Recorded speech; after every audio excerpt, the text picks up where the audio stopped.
Thank you, Emma.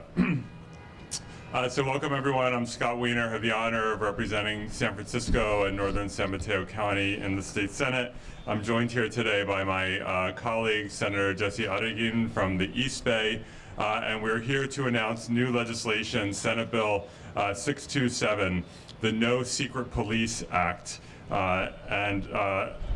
This is a very important and timely proposal to deal with the fact that we are seeing more and more law enforcement officers, particularly at the federal level,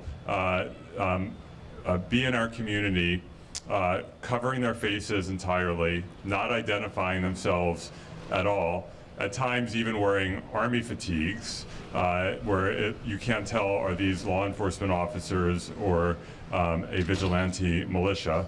And we're in a moment of time, and they're grabbing people off of our streets and disappearing people. And it is terrifying. It is tearing apart communities. It's causing chaos, and it is a growing problem.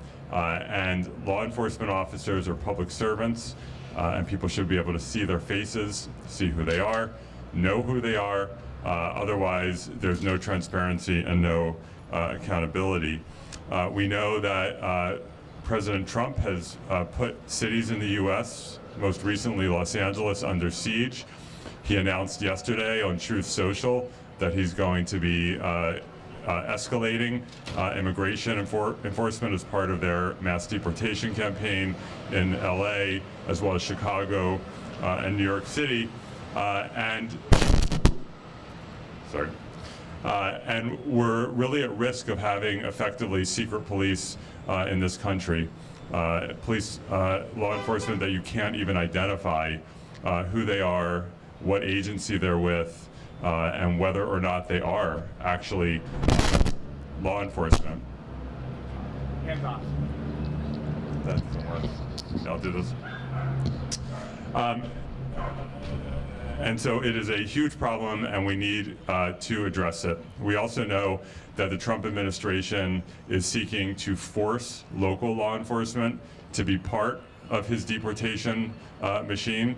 In California, we have a sanctuary law that prevents local law enforcement from being part of the deportation process, but we know that Trump is challenging our sanctuary law as well as sanctuary laws in other states, and wants to conscript local law enforcement into its deportation machine. So now is the time for California to act and to protect our communities. We do not need secret police in California.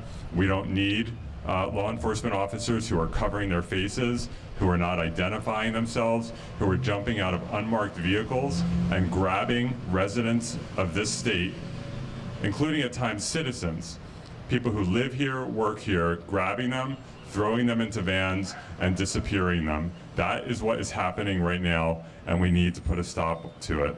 SB 627 will do two things. First, it will prohibit law enforcement officers at all levels from covering their faces, with a few exceptions. For example, SWAT teams, medical masking, as well as masking when there is some sort of natural disaster, so there's a lot of smoke. And we'll continue to work with law enforcement to refine that provision. We want to make sure, of course, officers can protect themselves without turning into the secret police. The other provision of the bill will require that officers have identification, whether it's a name or a badge number. This is a very normal thing when San Francisco police officers, when you see them walking around, they have their name, they have their badge number, and that is a typical normal practice for law enforcement, and we're seeing that practice start to fade away. And it is critically important that people know who they're interacting with and that they're interacting with actual law enforcement officers. What's happening now also leads to vigilantism, and so it's really important that we get ahead of this.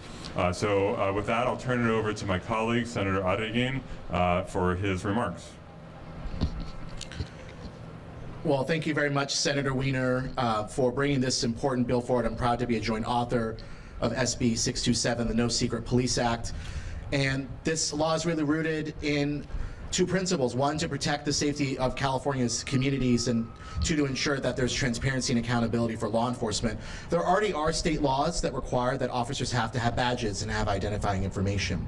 But what we have been seeing in the last few weeks are law enforcement, some local, some federal, who are wearing masks to completely hide their faces while they're carrying out deportation, other enforcement activities. And as Senator Wiener said, literally snatching people off the streets. And this is really about making sure that we know what's happening. We know who is engaged in these law enforcement operations. And as the chair of the State Senate Public Safety Committee, I believe this is critical to make sure that we can make our community safer.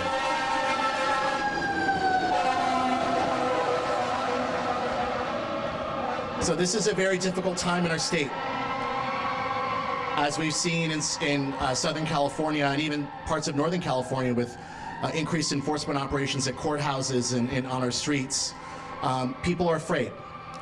Families are being torn apart. And it's important that people that are engaged in any sort of law enforcement activity, whether it's state, whether it's county, or whether it's federal, that there's full transparency in terms of what's happening. In addition, we are seeing people who are impersonating law enforcement officials. And so this is also to try to discourage these imposters, these thugs that are engaging in activity that's clearly illegal and clearly not authorized. So this is a very important step to hold law enforcement accountable, to keep our community safe in California. And we are committed to move this bill forward this year. It's time critical. It is important that we put this in place now. Thank you. I also just want to add the bill also applies to contractors who are retained by law enforcement, because we're starting to see talk about that, about some of these private military organizations being brought in to help round people up. And so it will apply to them as well.